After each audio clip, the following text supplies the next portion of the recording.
너희는 먼저 그의 나라와 그의 의를 구하라. 그리하면 이 모든 것을 너희에게 더하시리라. 아멘.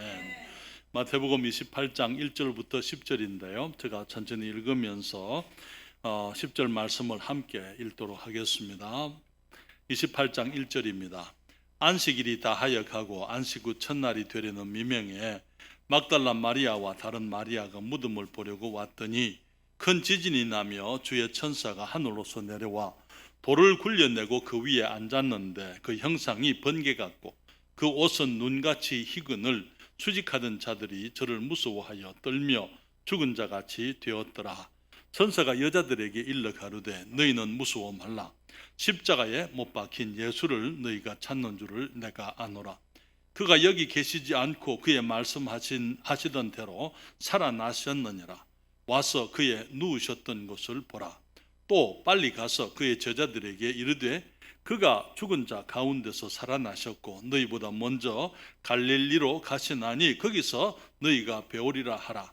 보라, 내가 너희에게 일렀느니라 하거늘 그 여자들이 무서움과 큰 기쁨으로 무덤을 빨리 떠나 제자들에게 알게 하려고 다름질할새 예수께서 저희를 만나 가라사대 평안하뇨 하시거늘 여자들이 나아가 그 발을 붙잡고 경배하니 같이 읽습니다.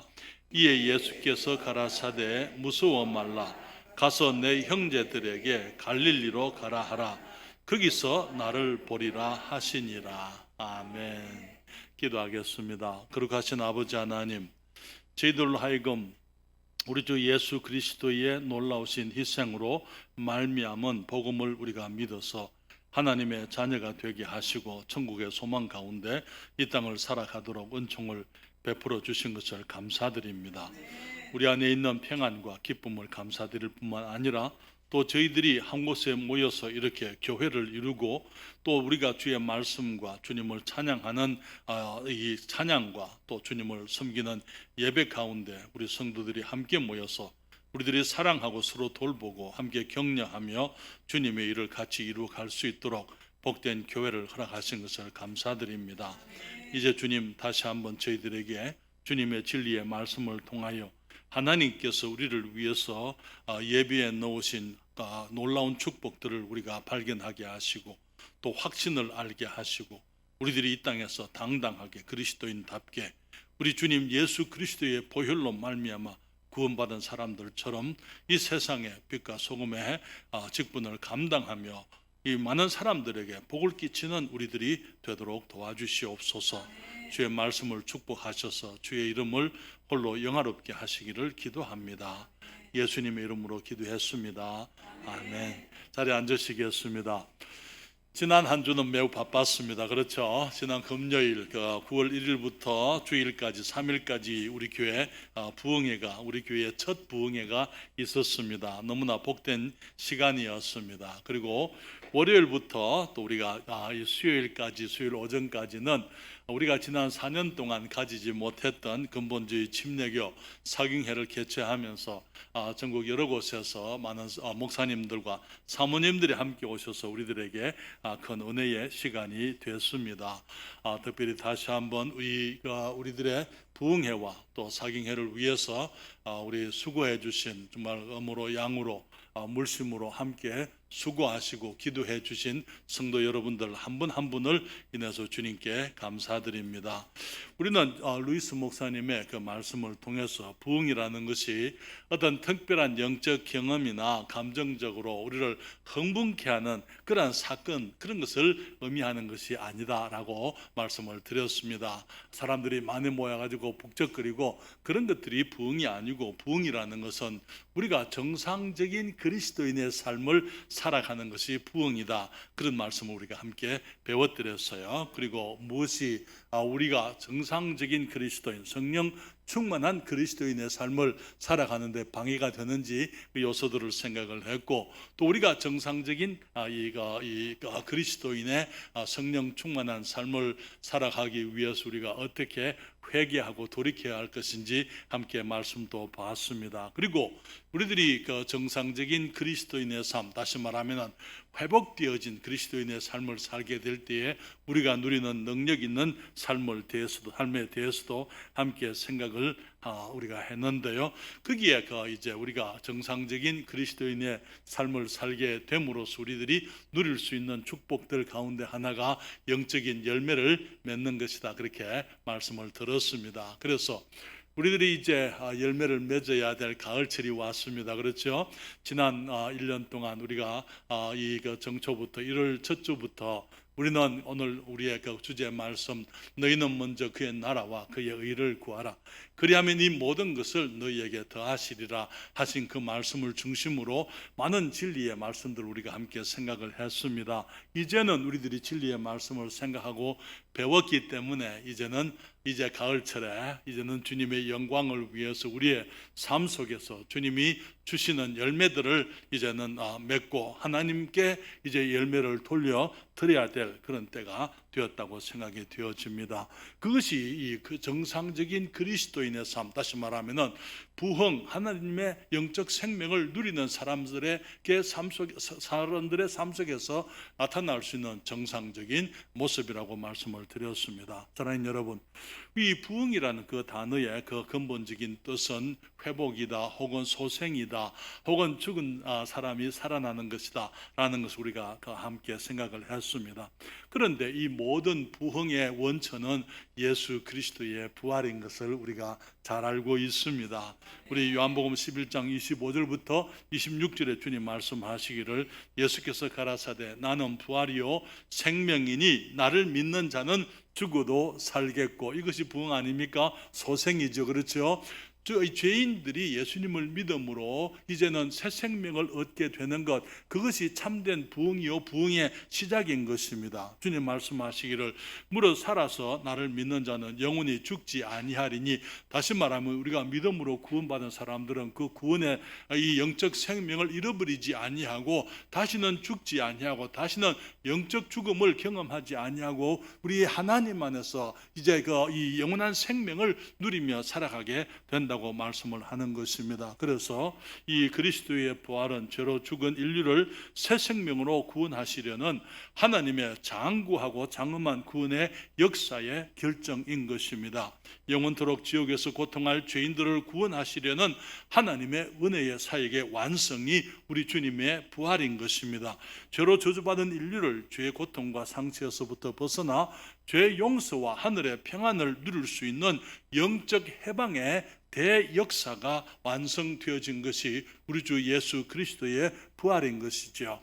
그렇지만 사탄은 에덴에서 사람에게 거짓말로 사람들을 범죄에 빠뜨렸던 것처럼 하나님의 모든 말씀에 대해서 가르치는, 주님이 가르치는 성경적인 진리에 대해서 사탄은 끊임없이 거짓말로 사람들이 진리를 알지 못하도록 이제 가리고 이제는 속이고 그렇게 하는 것을 우리가 보게 되는데요.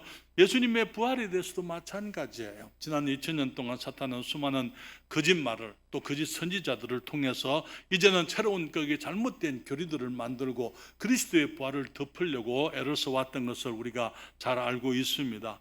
하와에게 결코 죽지 아니하리라 그렇게 거짓말을 했던 사탄은 주님이 부활하신 직후에 예수님의 시체를 제 아들이 훔쳐갔다고 거짓말을 했어요. 사도시대에는요 거짓 선생들을 보내서 그들은 말하기를 하나님이 사람이 될 수 없기 때문에 이 예수님께서 동정녀로 태어난 것은 이제 그냥 그렇게 보였던 것이지 주님이 실제로 사람이 되신 것은 아니다라고 그렇게 얘기를 합니다. 그렇기 때문에 이제 예수님은 영으로 오셔서 사람처럼 보였지만은 그분이 죽은 것도 실제로 죽은 것이 아니고 그 영이 십자가에 달린 것처럼 죽었던 것처럼 보였기 때문에 이 부활도 사실은 부활이 아니라는 그런 식의 말들을 통해서 사람들을 흐리려고, 사람들의 생각을 진리에서부터 떠나게 하려고 애를 많이 써왔던 것입니다.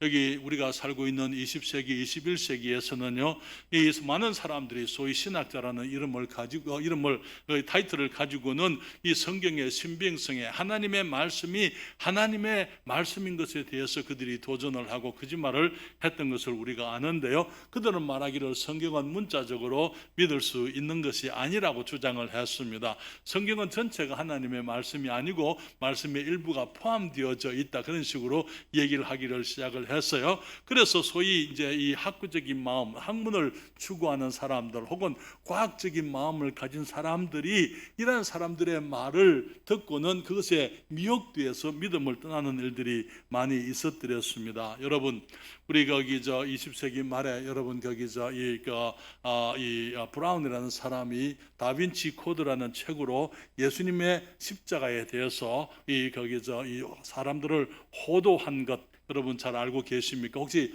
다빈치 코드라는 책을 여러분 읽어보신 적이 있으십니까?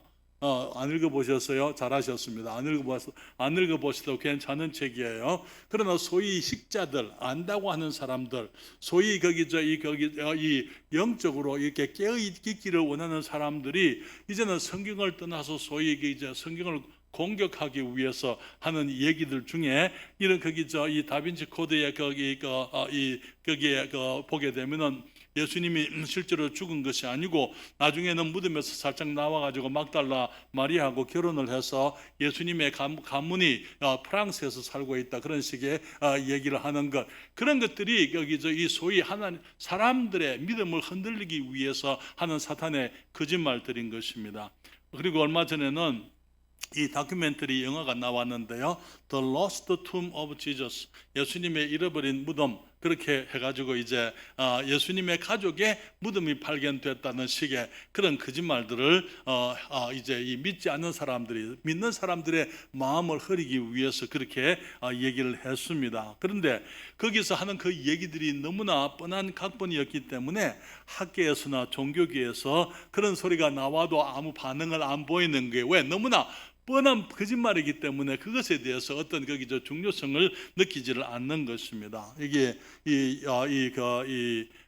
윌리엄 크랙이라는 영국의 학자가 있는데요, 예수님이 부활하지 않았다라는 그 사람들의 얘기에 대해서 그 말이 얼마나 잘못되어지고 얼마나 모순적인가 하는 것을 여러 가지 얘기를 해드렸어요. 그러면서 하는 말이, 유대인들이 특별히 예수님의 제자들이 예수님이 살아있다, 살아났다고 그렇게 얘기할 때 만약에 예수님이 부활 안 했으면 예수님께서 그 시체가 무덤 속에 있었다, 그 말 아닙니까?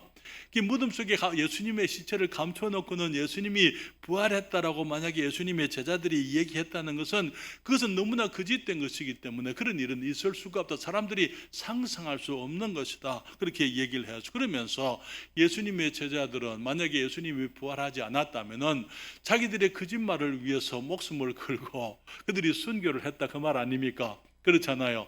우리가 진리를 위해서는 우리가 목숨을 낼 수 있는 사람들이 있지만은 거짓말을 위해서, 거짓말인 줄 알면서 그것을 위해서 목숨을 버릴 수 있는 사람은 없는 것입니다. 그래서 여기에 세상 사람들이 무슨 말을 하든지 간에, 사탄이 무슨 거짓말을 퍼뜨리든지 간에, 예수 그리스도 우리 주님은 무덤에서부터 부활하셨습니다. 그리고 그 부활이 우리의 모든 이 생명력의 근거가 되고 근본이라는 것을 우리가 잘 알고 있습니다. 예수님께서 안식구 첫날은 주일이에요. 그렇기 때문에 우리가 주일날 모여서 주님을 예배하는 것이 이유가 바로 거기에 있어요. 왜 우리가 주일날 모입니까? 주일날 아침에 예수님께서 무덤에서 살아나시고 그분이 우리의 구세주 되시며 그분이 하나님이시며 그분이 새 생명의 주님이신 것을 주일날 아침에 증명하시고 주님이 보여주시기 때문에 우리 예수님을 믿는 사람들은 주일날 교회 모여서 우리 하나님을 예배하고 예수님께 감사드리고 주님을 높이고 우리가 그리스도인들이 함께 모여서 주님 안에서 믿는 믿음 안에서 기뻐하는 것이 바로 주일인 것입니다. 사랑하는 여러분, 그래서 이 여인들이 예수님이 이제 안식일날 무덤에 누워 계시기 때문에 이제는 안식구 첫날 새벽에 너무나 급하게 이제 예수님을 이제 장사를 했기 때문에 장사를 한 거예요. 그러니까 이제 다시 예수님의 시체를 뵙기 위해서 예수님의 무덤으로 이제는 그 여인들이 찾아갔을 때에 그때에 지진이 일어나고 예수님의 그 무덤은 굴로 되어져 있는, 돌을 파서 굴로 만든 무덤이고 거기 앞에는 큰 돌이 막고 있었는데 여인들이 그곳에 가면서 그 돌을 누가 굴려줄 것이냐라는 생각을 하고 염려 가운데 그곳에 갔을 때에 예수님께서 이제 부활하신 소식을 천사가 나타나서 일러주었습니다. 마태복음 28장 5절로부터 7절에 말하기를 천사가 여자들에게 일러 가로되 너희는 무서워 말라. 십자가에 못 박힌 예수를 너희가 찾는 줄을 내가 아노라. 그가 여기 계시지 않고 그의 말씀하시던 대로 살아나셨느니라. 와서 그의 누우셨던 곳을 보라. 또 빨리 가서 그의 제자들에게 이르되 그가 죽은 자 가운데서 살아나셨고 너희보다 먼저 갈릴리로 가시나니 거기서 너희가 배우리라 하라. 보라 내가 너희에게 일렀느니라 하거늘. 이제 천사가 나타났습니다.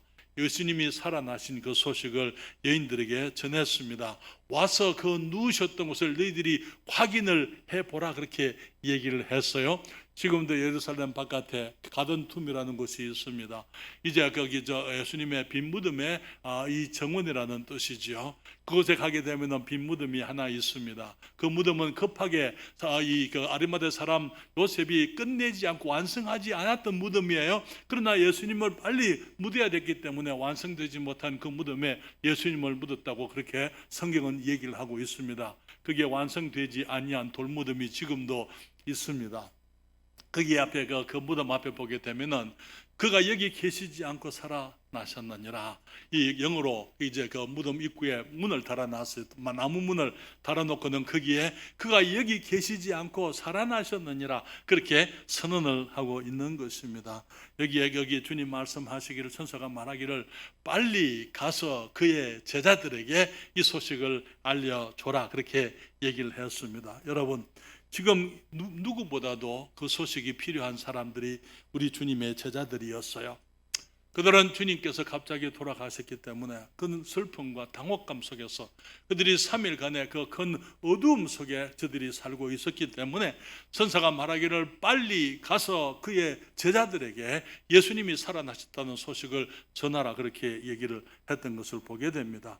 내 형제들에게 주님 말씀하시기를 내 형제들에게 이제 갈릴리로 가라 하라. 내가 거기서 저들을 만나리라 그렇게 말씀을 했던 것을 봅니다. 그래서 오늘 저는 여러분과 함께 이 빨리 가서 그의 제자들에게 라는 제목으로 말씀을 드리면서요, 이 주님의 부활은 낙심 중에 있는 제자들이 들어야 할 기쁜 소식이었던 것을 보게 됩니다. 여러분, 예수님의 죽음은 제자들에게 있어서는 세상이 다 무너진 것이었습니다. 예수님의 제자들은 예수님께서 하나님의 아들 그리스도이심을 그들이 믿어들였어요. 저들은 예수님께서 다윗의 자손으로서 이제는 주님의 나라를, 이 땅에 하나님의 나라를, 이스라엘을 위해서 회복하시고 주님이 나라를 건설하시고 주님이 보좌에 앉으실 것을 그들이 기대했던 것입니다. 주님께서 많은 이적들을 행하셨어요. 그 모든 이적들은 우리 주님이 누구신지 제자들의 눈앞에서 이제 확인하게 하는, 증명하는 그 증명들이었더랬습니다. 많은 바리새인들과 종교 지도자들이 주님을 배척했지만은 주님의 교훈을 이 종교 지도자들이 이제 당하지를 못했고 정말 그 주님의 지혜를 그들이 거기서 이길 수 없는 그런 모습을 봤을 때에 예수님의 제자들에게는 어깨가 많이 올라갔을 거예요. 그렇죠? 과연 예수님, 우리 주님, 하나님의 아들 그리스도, 다윗의 자손, 그것에 대한 큰 긍지, 예수님을 좇는 큰 기쁨 속에 있었을 것입니다. 일주일 전만 해도, 주님이 죽으시기 일주일 전 그 주간만 해도 여기에 그 주님이 새끼 나귀를 타고 예루살렘에 입성하셨을 때에 예루살렘 주민들이 예수님을 환영했더랬어요. 그들이 옷을 벗어서 주님의 그 가시는 길 앞에 옷을 벗어서 주님을 환영하고 거기에 종려나무, 이 야자나무의 그 가지를 꺾어서 주님 앞에 펴놓으면서 그들은 말하기를 호산나 찬송하리로다. 주의 이름으로 오시는 이여 호산나. 하나님을 찬양하고 예수님을 열렬히 환영했던 것이죠. 그런지 바로 그 사람들이, 주님을 환영하고 주님을 반겼던 그 사람들이 이 대제사장과 이 서기관들과 바리새인들이 인도함을 따라서 그들이 예수님을 십자가에 못 박으라고 그 주가 지나가기 전에 그들이 주님 앞에서 외쳤던 것을 보게 되는 것입니다.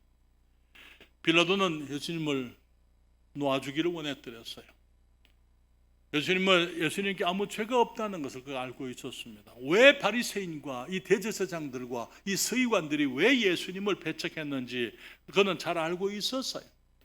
그렇지만은 이 유대 백성들의 요구에 따라서 그것을 이기지 못하고 이 빌라도는 예수님을 십자가에 못 박도록 내어줬더랬습니다. 사랑하는 여러분, 주님의 죽음은 너무나 갑작스러운 죽음이었고 제자들이 정말 그 가운데 절망 가운데 있었습니다. 물론 주님께서 그들에게 주님이 예루살렘에 가시게 되면은 그 대제사장과 장로들과 서기관들에게 고난을 받으시고 십자가에 죽으시고 사흘 만에 다시 살아나시겠다라고 주님께서 그들에게 제자들에게 말씀을 했지만은 제자들은 그 말이 무슨 말인지 알지를 못하고 있었더랬어요. 그래서 그들은 깊은 절망과 어둠 속에서 두려움 가운데 그들이 앞으로 그들이 어떻게 살아야 하는지 어디로 가야 하는지 정말 무엇을 해야 할 것인지 알지 못하는 그런 어둠 속에 혼돈 속에 그들이 사흘을 보내고 있었던 것입니다.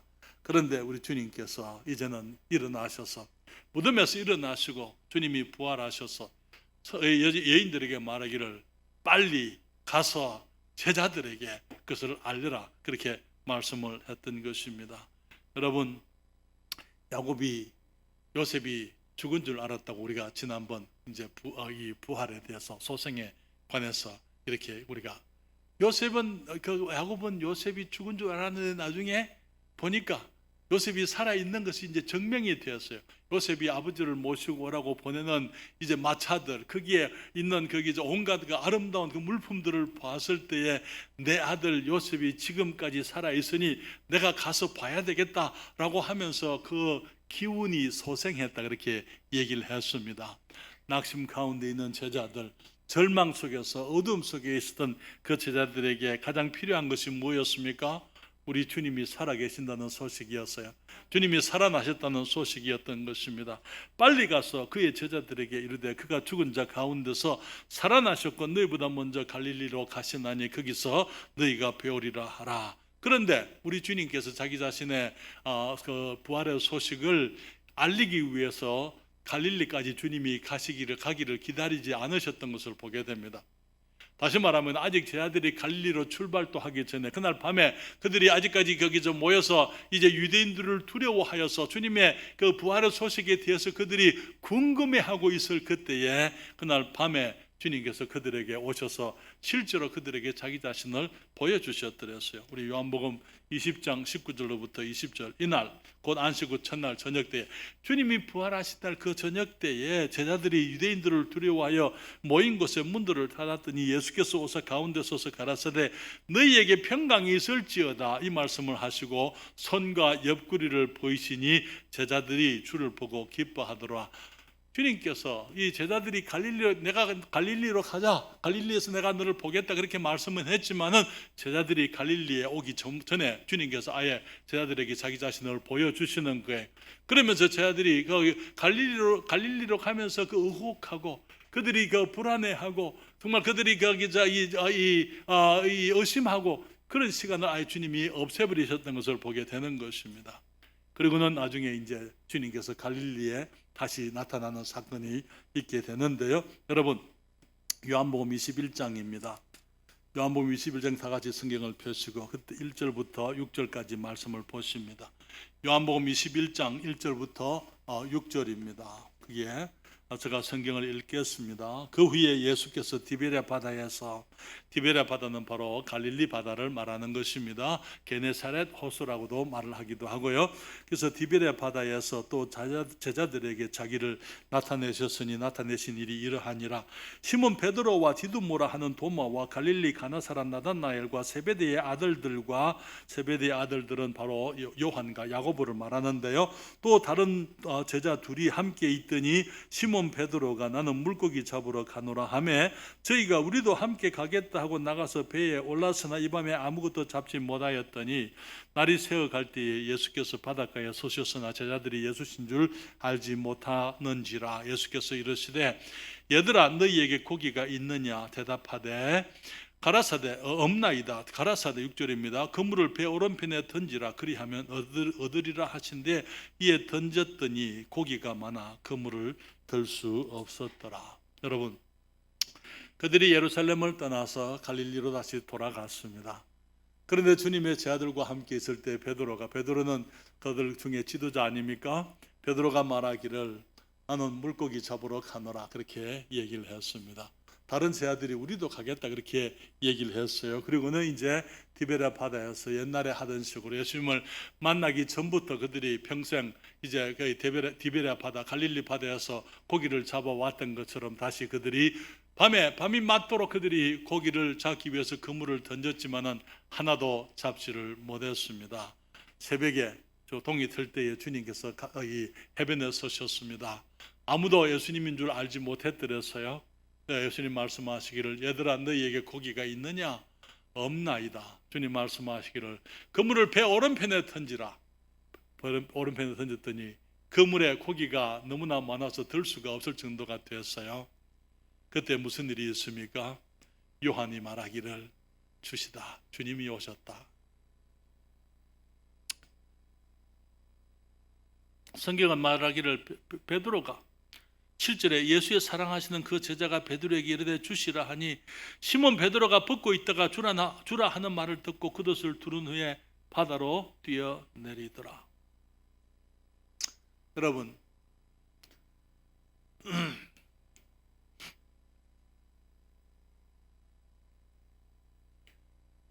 밤새 고기를 잡았어요. 한 마리도 못 잡았습니다. 주님이 오셔서 배 오른편에 그물을 던져라. 주님이 오셨다는 그 말을 들었을 때 베드로는 그것이 너무나 기쁘면서 또 부끄러운 얘기였어요. 베드로는 3년 반 전에 예수님께서 그를 부르시는 그 순간을 기억하는 것입니다. 하루는 예수님께서 사람들을 가르치시는데 수많은 사람들이 모여왔기 때문에 해변가에 주님이 서서 이제 베드로가 밤새 이제 그 고기를 잡고 한 마리도 잡지 못하고 아침에 그물을 수순하는데 주님께서 베드로의 배를 빌려서 그 배를 타시잖아요. 그리고는 배에서 주님께서 그 해변에 앉은 사람들에게 말씀을 가르치신 이후에 베드로에게 가서 하는 말이 깊은 곳에 가서 그물을 내려 고기를 잡아라. 그때 베드로가 말하기를 선생이여 우리가 밤이 맞도록 수고하였으나 우리가 얻은 것이 없지만은 우리는 전문가입니다. 고기는 밤에 잡아야 되는 겁니다. 낮에는 잡을 수가 없습니다.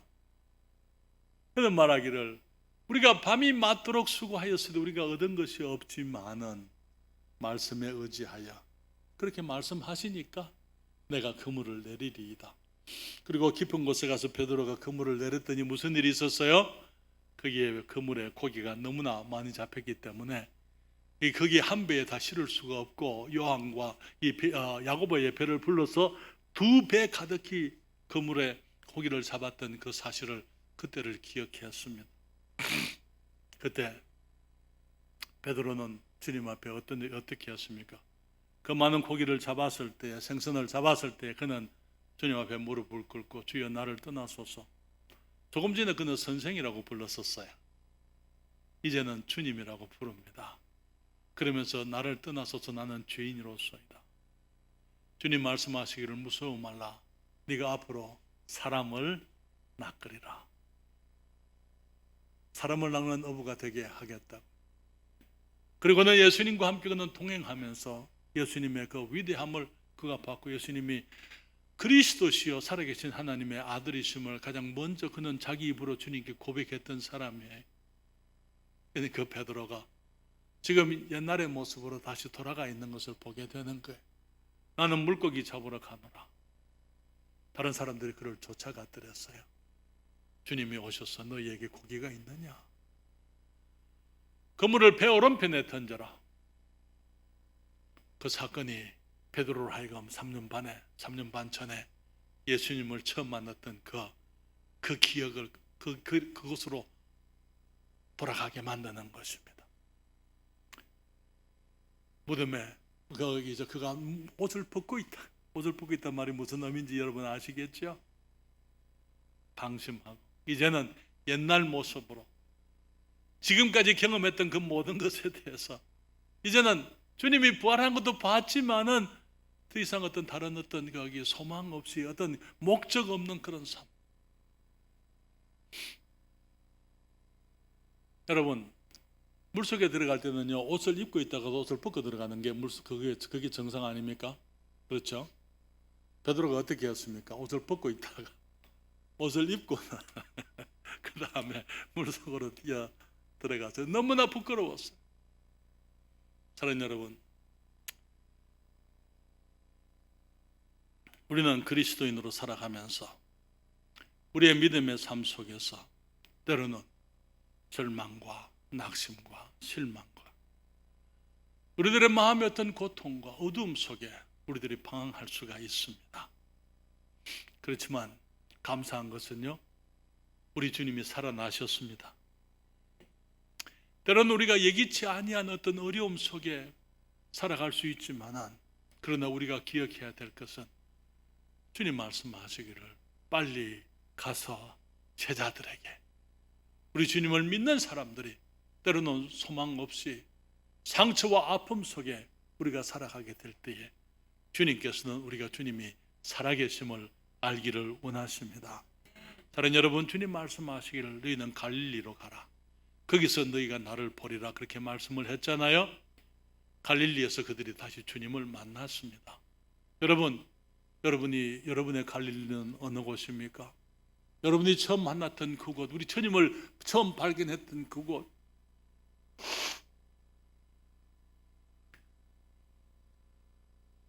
우리 주님이 우리들에게 처음으로 자기 자신을 보여주셨던 그곳, 우리는 그곳으로 돌아가서 우리를 기다리고 계시고 우리에게 자기 자신의 살아계심을 알려주시는 우리 주님을 우리가 그곳에 가서 다시 만나야만 되는 것입니다.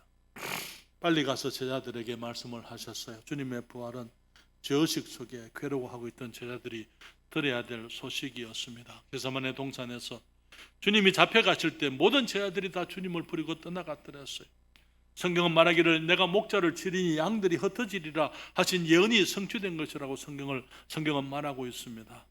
예수님이 십자가에 달렸을 때에 예수님의 제자들 중에 12제자들 중에 그 누구도 함께 있지 아니하고 오직 요한만, 가장 어린 제자만 예수님과 같이 있었던 것을 보게 되는 것입니다. 두려움과 죄의식에 빠져있는 제자들, 혼돈 속에, 영적인 혼돈 속에 빠져있는 그들에게 주님이 제자들에게 빨리 가서 제자들에게 이 소식을 전하라. 마태복음 28장 7절 다시 말씀드리면 빨리 가서 그의 제자들에게 이르되 그가 죽은 자 가운데서 살아나셨고 너희보다 먼저 갈릴리로 가시나니 거기서 너희가 배우리라 하라. 보라, 내가 너희에게 일렀느니라. 너희가 나를 다 버리고 떠나갔지만은 염려하지 말라고 말씀을 하시는 거예요. 내가 살아있기 때문에 내가 너희를 다시 만나겠다고 말씀을 하시는 것입니다. 너희가 나를 다 버렸기 때문에 두려워하지 말라고요. 주님은 여전히 우리를 사랑하신다고 말씀을 하고 계시는 것입니다. 죄의식 속에 혼돈 가운데 괴로워하고 있는 그 제자들에게 그들을 주님이 염려하셨던 것을 보게 되는 것입니다. 여러분, 우리는 베드로의 그 주님을 3번 부인한 얘기를 잘 알고 있습니다. 마지막 만찬을 드시면서 주님의 제자들이 주님을 버리실 것을 주님께서 제자들에게 말씀을 합니다. 그때 누가복음 22장 31절부터 34절에 시몬아 시몬아 보라, 사탄이 밀가 부르듯 하려고 너희를 청구하였으나 그러나 내가 너를 위하여 내 믿음이 떨어지지 않기를 기도하였노니 너는 돌이킨 후에 내 형제를 굳게 하라. 저가 말하되 주여, 내가 주와 함께 오게도 죽는데도 가기를 준비하였나이다. 가라사대 베드로야, 내가 내게 말하노니 오늘 닭 울기 전에 내가 3번 나를 모른다고 부인하리라 하시니라. 하는 여러분, 주님께서 이제 마지막 제자들 마지막 밤을 보내시면서 주님 말씀하시기를 시몬아 시몬아 보라, 사탄이 밀가 부르듯 하려고 너희를 청구했다. 이 너희는 복수예요. 제자들 전부를 말하는 것입니다. 사탄이 밀가 부르듯 하려고 너희를 청구했다. 그렇지만 주님 말씀하시기를 내가 너를 위해서 내 믿음이 떨어지지 않기를 위하여 기도하였노니, 주님은 베드로를 의지하고 베드로를 믿으시는 것을 보는 것입니다. 베드로에게 하시는 말씀이 네가 믿음을 돌이킨 이후에 내 형제들을 굳게 하라 말씀을 하셨더랬어요. 사랑하는 여러분, 그는 말하기를 주님, 그런 일은 절대로 있을 수가 없습니다. 내가 주님과 함께 오게도 갈 것이고 내가 죽는데도 가기를 준비했습니다. 주님 말씀하시기를 네가 오늘 3번 닭 울기 전에 네가 나를 모른다고 3번 부인하리라. 여러분 마태복음 26장으로 갈까요? 마태복음 26장입니다. 69절부터 75절까지 있는 말씀에 이 베드로가 주님을 부인하는 그 이야기가 나오게 됩니다. 26장 69절부터 75절까지인데요. 69절부터 75절에 베드로가 바깥들에 앉았더니 한 비자가 나와 가로되 너도 갈릴리 사람 예수와 함께 있었도다 하거늘 베드로가 모든 사람 앞에서 부인하여 가로되 나는 내 말하는 것이 무엇인지 알지 못하겠노라 하며 앞문까지 나아가니 다른 비자가 저를 보고 거기 있는 사람들에게 말하되 이 사람은 나사렛 예수와 함께 있었도다 하며 베드로가 맹세하고 또 부인하여 가로되 내가 그 사람을 알지 못하노라 하더라. 조금 후에 곁에 섰던 사람들이 나와 베드로에게 이르되 너도 진실로 그 당이라 내 말소리가 너를 표명한다 하거늘 저가 저주하며 맹세하여 가로되 내가 그 사람을 알지 못하노라 하니 닭이 곧 울더라. 이에 베드로가 예수의 말씀에 닭 울기 전에 네가 3번 나를 부인하리라 하심이 생각나서 밖에 나가서 심히 통곡하니라. 여러분 베드로가 얼마나 힘들었겠어요. 그 3일 동안 베드로가 주님을 부인했기 때문에 그는 밖에 나가서 통곡을 하면서 자기 자신에 대해서 얼마나 비겁하게 생각하고 비루하게 생각하고 얼마나 정말 자기 자신을 멸시하고 하나님 앞에서 가룟 유다는 자살할 만큼 그러나 주님이 하신 말씀에 내가 너를 위해서 기도하였노니 사탄이 너희를 밀가부로 하려고 너희를 청구하였으나 내가 네 믿음이 떨어지지 않기를 위해서 너를 위해서 기도하였나니 너는 믿음을 돌이킨 이후에 내 형제를 굳게 하라.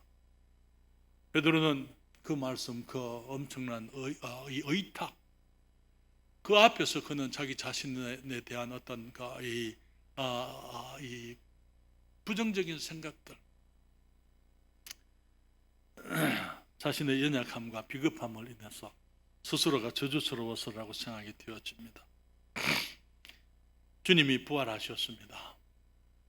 성경에 보게 되면 그 부활의 사실을 제자들에게 알리는데 특별히 베드로에게 알리기를 원하신 것을 보게 됩니다.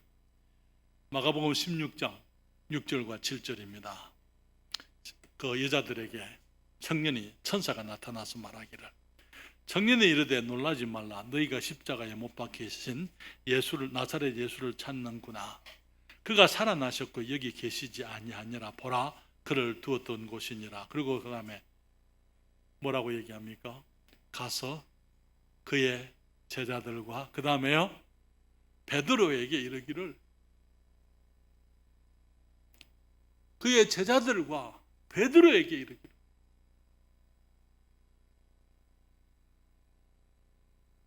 실패한 제자, 그리스도를 부인했던 제자, 또 모든 제자들이 다 주님을 버려버렸지만은 주님께서는 제자들이 자기가 살아나셨음을 알기를 원하십니다. 때로는 우리들이 그리스도의 삶을 살면서 주님께 불순종하고 또 주님을 부인하고 정말 믿음으로 살지 못하고 내 욕심을 좇기를 원하고 세상을 두려워하고 그래서 우리가 그리스도인답지 못한 삶을 살아감으로 우리들이 실수하는 경우들이 참으로 많습니다. 그런데 주님께서는 우리들을 찾아오셔서 우리를 책망하시기보다는 우리가 우리 주님이 살아계심을 알기를 원하십니다.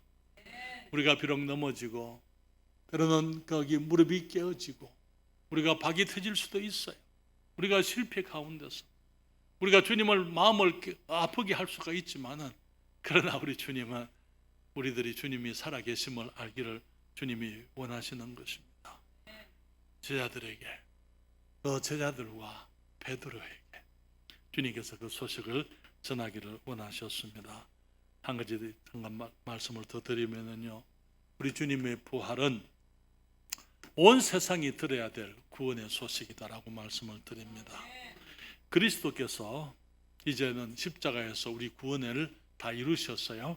그렇지만은 그 소식을 들어야 될 사람들이 아직 듣지 못하고 있습니다.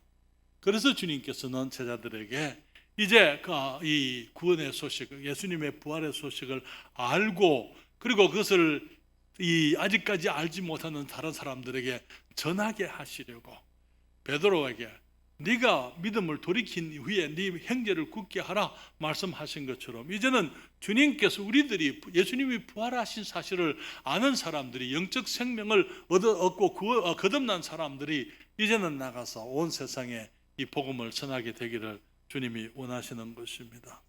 마태복음 4장 19절 우리 주님께서 베드로가 주님 앞에 엎드려 말하기를 주여 나를 떠나소서 나는 죄인이로소이다 그렇게 말씀을 했을 때에 주님께서 말씀하시기를 나를 따라오너라 내가 너희로 사람을 낚는 어부가 되게 하겠다 그렇게 말씀을 했어요. 그때 제 아들이 배와 그물을 다 버려두고 주님을 쫓았던 것을 보게 됩니다. 그리고 나중에 주님 부활하신 다음에 이제 그 갈릴리에서 내가 너희를 보리라 그렇게 말씀하십니다. 거기서 다시 한번 주님께서 그들을 부르신 사실 갈릴리 바다에서 그들이 고기를 잡다가 주님을 만났고 주님의 부르심이 있었던 그 갈릴리 그곳으로 우리가 돌아가기를 주님이 원하시는 거예요.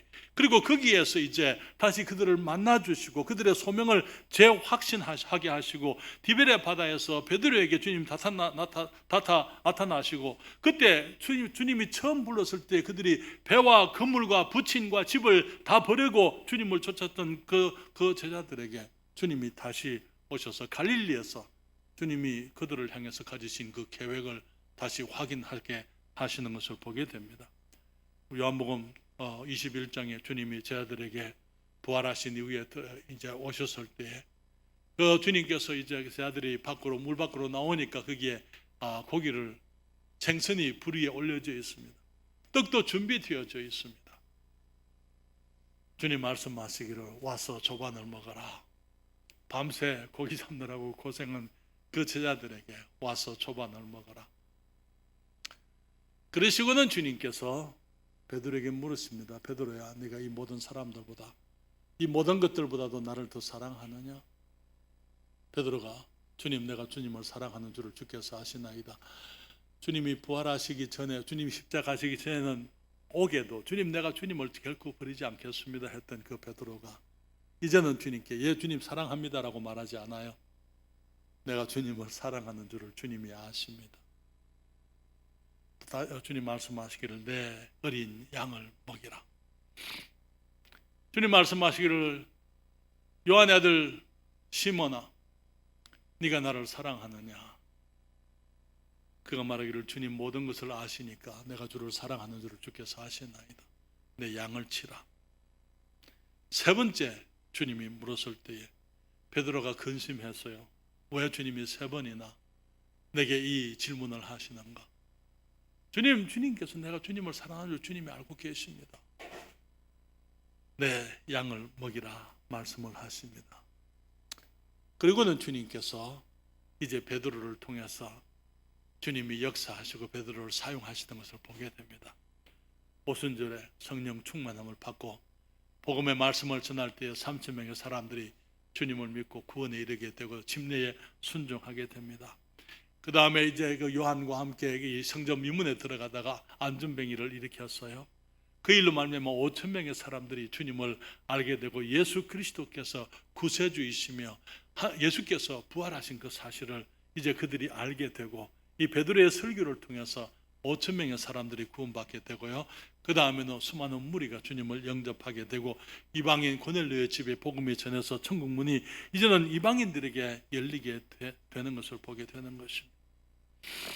주님의 제자들은 이 위대한 소식, 새 생명의 소식, 구원의 소식, 부활의 소식을 지난 2000년 동안 전해왔습니다. 이제는 이 말씀이 우리들에게 주어져 있습니다. 여러분 주님이 살아나셨습니까? 주님이 살아나신 것을 알고 계십니까? 그 생명은 주님이 부활하신 것은 정말 그 절망 가운데 있는 사람들에게 빛을 주시기 위해서 죄의식 가운데 있는 사람들에게 죄의 용서를 위해서 주님께서 부활하신 것을 의미하는 것이죠. 저는 여러분 이제는 그 소식을 알고 있는 우리들이 이 말씀을 아직까지 모르는 사람들에게 전해야 될 때라고 믿습니다. 이제는 우리들 차례예요. 주님 말씀하시기를 빨리 가라고. 빨리 가서 그의 제자들에게 그의 죽은 자 가운데 살아나셨고 너희보다 먼저 갈릴리로 가시나니 거기서 너희가 배우리라. 지금 이 소식을 들어야 될 사람들이 우리 주위에 많이 있습니다. 우리는 지체할 수가 없어요. 지금 영혼들이 쓰러져서 멸망을 향하여 그냥 거기 홍수가 몰려가는 것처럼 정말 그 영혼들이 그렇게 멸망하고 있는 줄을 우리가 잘 알고 있습니다. 그렇지만 기쁜 소식은요, 우리 주님께서 우리 죄를 위해서 십자가에서 우리의 죄 문제를 다 해결했을 뿐만 아니라 주님이 살아나셨어요. 그리고 이제 누구든지 그 예수 그리스도를 믿는 사람들은 죄 용서와 구원을 얻게 되는 것입니다. 그렇기 때문에 이제는 우리가 이 소식을 전하기 위해서 영혼들을 주님께로 인도하기 위하여 사람들에게 복음을 전해서 영혼들이 교회로 인도하는 게 아니에요. 교회 인도하기 전에 우리가 주님의 나라로 천국으로 우리가 인도하기 위해서 우리가 기도해야만 될 줄 믿습니다.